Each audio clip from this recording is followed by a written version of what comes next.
শুরু হয়ে গেল তৃতীয় বিশ্বযুদ্ধ। ইরানে ইসরায়েল যুক্তরাষ্ট্রের ভয়াবহ হামলা, পাল্টা আক্রমণে জ্বলছে মার্কিন ঘাঁটি। আসসালামু আলাইকুম। বিশ্ব কি তবে ধ্বংসের দিকে এগোচ্ছে? আজ শনিবার সকাল থেকে মধ্যপ্রাচ্যের মানচিত্র বদলে যাওয়ার উপক্রম হয়েছে। যুক্তরাষ্ট্র ও ইসরায়েল যৌথভাবে ইরানের উপর ব্যাপক বিমান ও নৌ হামলা শুরু করেছে। ইরানের একটি গার্লস স্কুলে ইসরায়েলি হামলায় প্রাণ হারিয়েছে অন্তত 53 জন নিষ্পাপ শিক্ষার্থী। কিন্তু ইরানও দমে যাওয়ার পাত্র নয়। পাল্টা জবাবে কাতার, বাহরাইন, কুয়েত ও জর্ডানে থাকা মার্কিন ঘাঁটিগুলোতে একের পর এক ব্যালিস্টিক মিসাইল ছুড়ছে IRGC। এই যুদ্ধ নিয়ে এখন দুই ভাগে বিভক্ত হয়ে পড়েছে ইউরোপ। একদিকে ধ্বংসের নেশা, অন্যদিকে শান্তির আকুতি। মধ্যপ্রাচ্যের এই রণক্ষেত্র নিয়ে আমাদের আজকের বিশেষ প্রতিবেদন। মার্কিন কর্মকর্তারা আল জাজিরাকে জানিয়েছেন, ইরানের ভেতরের লক্ষ্যবস্তুগুলোতে আকাশ ও সমুদ্রপথ থেকে হামলা অব্যাহত থাকবে।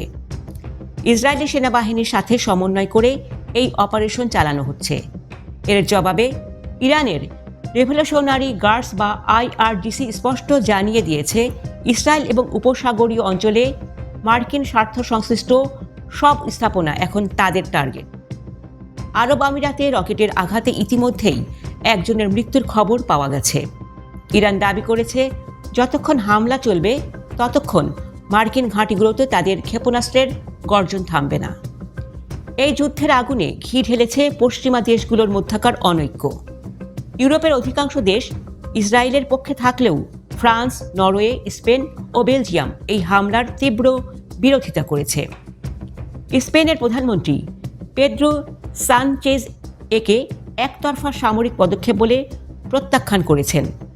ফ্রান্সের প্রেসিডেন্ট ইমানুয়েল ম্যাক্রো সতর্ক করে বলেছেন, এই যুদ্ধ আন্তর্জাতিক শান্তি ও নিরাপত্তার জন্য মারাত্মক পরিণতি বয়ে আনবে। বেলজিয়াম ও নরওয়ে প্রশ্ন তুলেছে, একটি নিরপরাধ জাতিকে কেন তাদের সরকারের ভুলের মাসুল দিতে হবে? যুদ্ধের সবচেয়ে করুণ দৃশ্য দেখা গেছে ইরানের এক গার্লস স্কুলে। 53 জন শিক্ষার্থীর নিথর দেহ পড়ে থাকা সেই স্কুলের ছবি বিশ্ব বিবেককে নাড়িয়ে দিয়েছে।